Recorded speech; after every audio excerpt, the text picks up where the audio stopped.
সেক্ষেত্রে কিন্তু আমরা খৈলের ব্যবহারটা বেশি করে থাকি। 34 থেকে 36% প্রোটিন রয়েছে।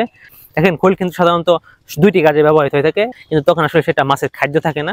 আসসালামু আলাইকুম, সকল মৎস্যচাষী ভাই বোনদের জানাচ্ছি প্রাণঢালা শুভেচ্ছা। আশা করি আপনারা সকলেই ভালো আছেন। প্রিয় দর্শক, আমরা আজকের ভিডিওতে আলোচনা করব মাছ চাষে যে আমরা খৈলের ব্যবহার করে থাকি, খৈল কিভাবে ব্যবহার করে থাকি এবং সঠিক নিয়ম এবং খৈল ব্যবহারের অসুবিধা সম্পর্কে। তাই ভিডিওটি খুবই গুরুত্বপূর্ণ হতে যাচ্ছে, তাই সম্পূর্ণ ভিডিওটি দেখার জন্য বিশেষভাবে অনুরোধ করা হলো। আর যারা যারা আমার চ্যানেলটি সাবস্ক্রাইব করেনি তারা আমার চ্যানেলটি সাবস্ক্রাইব করে পাশে থাকা বেল আইকনটি বাজিয়ে দিবেন, যাতে মাছ চাষ সম্পর্কিত গুরুত্বপূর্ণ কোনো তথ্য বা পরামর্শ মিস না হয়। এসব খৈলের ব্যবহার কিন্তু আমরা স্বাভাবিকভাবে মাছ চাষে করে থাকি, বিশেষ করে যারা আমরা কার্প জাতীয় মাছের রেণু থেকে পুনঃ উৎপাদন করি, সেক্ষেত্রে কিন্তু আমরা খৈলের ব্যবহারটা বেশি করে থাকি। হ্যাঁ, সেক্ষেত্রে কিন্তু খৈল একটি গুরুত্বপূর্ণ ভূমিকা পালন করে। আমরা জানি যে খৈলে 34 থেকে 36% প্রোটিন রয়েছে। তবে এই সম্পর্কে একটু না বর্তমানে যে সমস্যাটা হচ্ছে, যেটা হচ্ছে গিয়ে আমাদের যে যারা আমরাও কিন্তু খৈল নির্ভর অনেকটা চাষ করে থাকি, যেহেতু আমরা রেণু থেকে পুনঃ উৎপাদন করে থাকি, সেক্ষেত্রে কিন্তু আমাদের যারা অভিজ্ঞ আমাদের যে সদস্যবৃন্দ রয়েছে বা যারা অনেকদিন ধরে আমাদের হেসের সাথে জড়িত, তাদের কাছ থেকে বা আমাদের চাষিদের কাছ থেকে আমি ব্যাপারটা অবগত হয়েছি, যেটি হচ্ছে গিয়ে একটা সময় যে মানে বেশ কয়েক বছর আগে কিন্তু খৈলে একটা গন্ধ ছিল।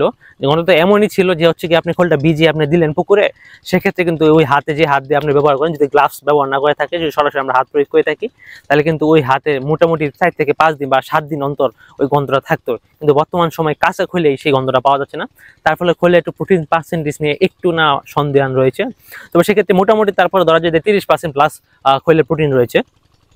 তারপরে যেসব আমরা যারা কার্প জাতীয় মাছের রেণু উৎপাদন করে থাকি, তারা কিন্তু খৈলে একটা ব্যবহার করে থাকি, বা যারা হচ্ছে আমরা হাতে বানানো খাবার তৈরি করে থাকি, সেখানে খৈলে একটা ব্যবহার রয়েছে। খৈলের ব্যবহার মোটামুটি মাছ চাষে ব্যাপক হারে রয়েছে, আর প্রান্তিক পর্যায় চাষি থেকে শুরু করে সকল পর্যায় চাষির ক্ষেত্রে।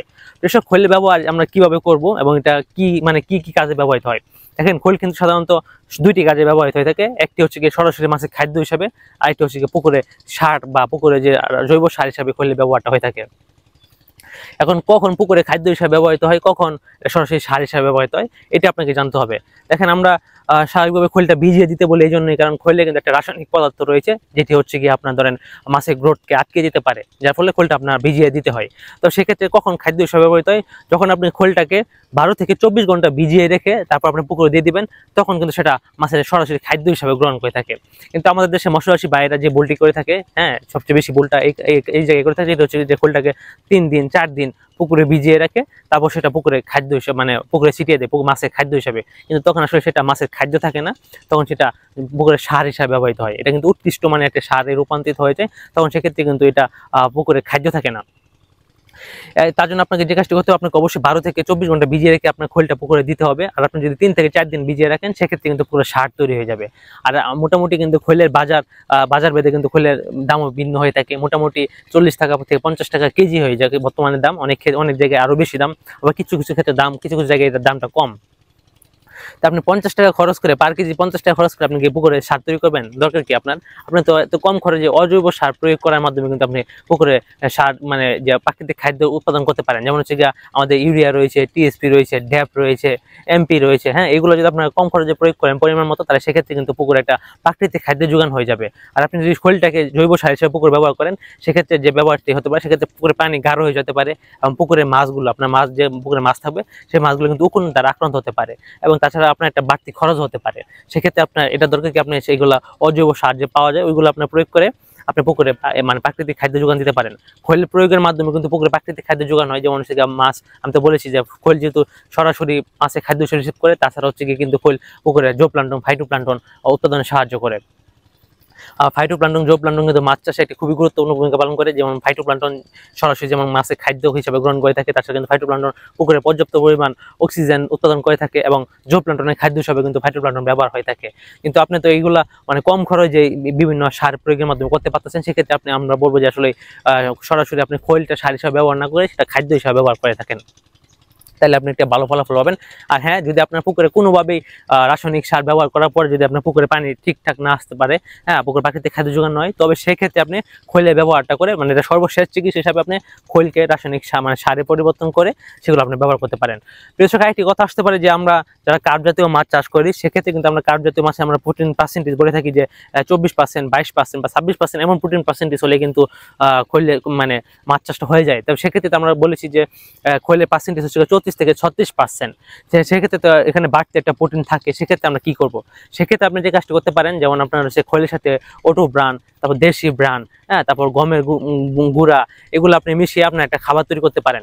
ধরেন আমরা জানি যে খৈলের মধ্যে 34% প্রোটিন আসে স্বাভাবিকভাবে, ধরে নেই।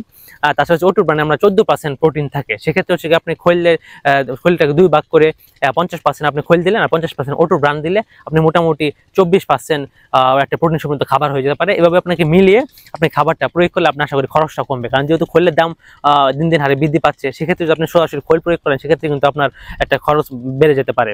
তাছাড়া কিন্তু আমি একটু আগে বলেছিলাম যে খৈল যদি আপনি সার হিসাবে ব্যবহার করে থাকেন, সেক্ষেত্রে কিন্তু পুকুরে পানি গাঢ় হতে পারে, তাছাড়া পুকুরে মাছগুলো আরগুলা দ্বারা আক্রান্ত হতে পারে। সেক্ষেত্রে কিন্তু আপনার উৎপাদন খরচ বাড়বে। আপনার পুকুরের মাছ যখন উকুন দ্বারা আক্রান্ত হবে, সেক্ষেত্রে কিন্তু আপনার উৎপাদন খরচ বাড়বে। আর আমরা সবসময় চেষ্টা করি চাষি ভাইদের কিভাবে উৎপাদন খরচ কমিয়ে আপনাদের লাভবান করা যায়, কারণ আপনার উৎপাদন খরচ যত বাড়বে আপনার লাভবান হওয়ার সম্ভাবনা তত কমবে। তার ফলে আপনারা খুব না পারতে মানে যখনই হচ্ছে না, সেক্ষেত্রে আপনি খৈল সার হিসাবে আপনার পুকুরে প্রয়োগ করতে পারেন। তাছাড়া আপনি রাসায়নিক সার প্রয়োগ করবেন।